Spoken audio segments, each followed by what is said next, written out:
नीरज, ऐसा लग रहा है बीजेपी और आम आदमी पार्टी के बीच चुनाव हो रहा है। कांग्रेस पार्टी बहुत देर से जाग रही है। क्या सही है क्या ये नीरज? और आप डिसाइड नहीं कर पा रहे हमला किस पर करना है, क्योंकि चुनाव भी लड़ना है, आम आदमी पार्टी की सरकार है और बीजेपी आपकी दुश्मन है।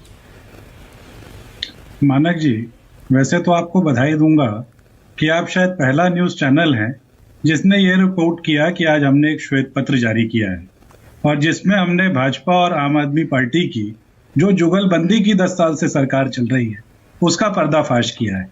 लेकिन देखिए, हो यही रहा है, इस पूरे मुकाबले को दिल्ली की जनता के अलावा जितने भी पक्षधर हैं वो उसे द्विपक्षीय बनाना चाह रहे हैं।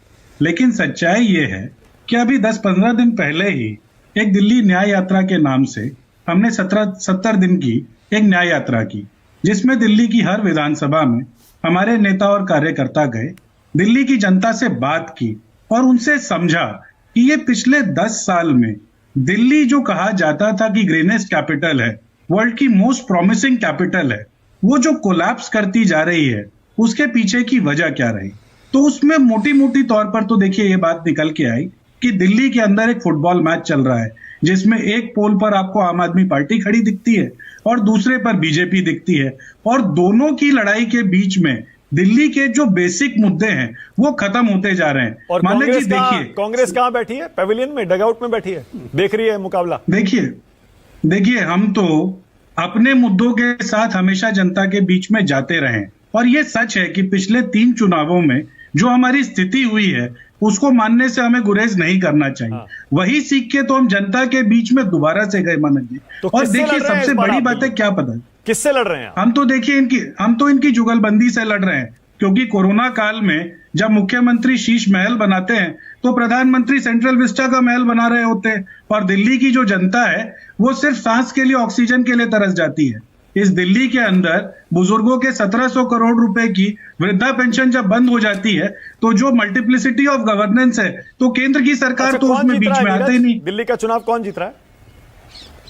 देखिए, मुझे लगता है कि अभी यमुना में पानी बहना और बाकी है। 1-1.5 महीने के बाद चुनाव है और जिस तरीके से कांग्रेस पार्टी बुनियादी मुद्दों के ऊपर बात कर रही है, इस बार दिल्ली की जनता, वो जो शीला जी वाली दिल्ली थी जिसके अंदर घर से निकलते थे तो साफ हवा मिलती थी और साफ पानी पीने को मिलता था, आपको ये डर नहीं होता था कि आपके बच्चों के 20 साल इस जीवन काल से खत्म होते जा रहे हैं। चला गया, इतिहास हो गया। वो कहां शीला जी के जमाने को आज भुनाने की कोशिश कर रहे हैं आप?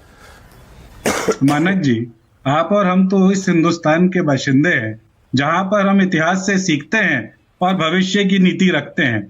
तो जब हम शीला जी के उस जमाने से सीख कर आए हैं तो आगे की नीति तो अच्छी रखेंगे। मेरी कहने की सिर्फ मैं बस इतनी सी बात कह रहा हूं। अभी मैंने आपसे पूछा ना कौन जीतेगा, आपके अंदर खुद इतना कॉन्फिडेंस नहीं आ रहा कि आप ये कह सकें कि कांग्रेस पार्टी जीतेगी, सरकार बनाएगी। वरना ये तो ऑटोमेटिकली निकलता है प्रवक्ता के मुंह से कि नहीं हम जीतेंगे, बहुमत लेंगे या ऐसा अच्छा करेंगे। ये भी नहीं कह पा रहे आप।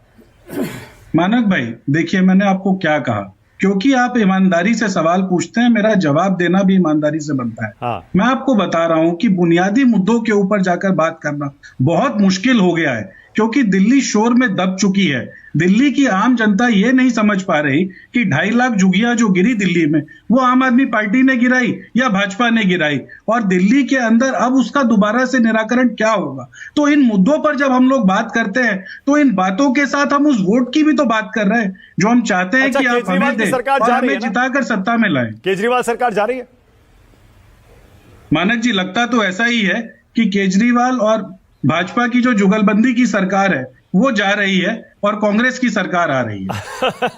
ओके।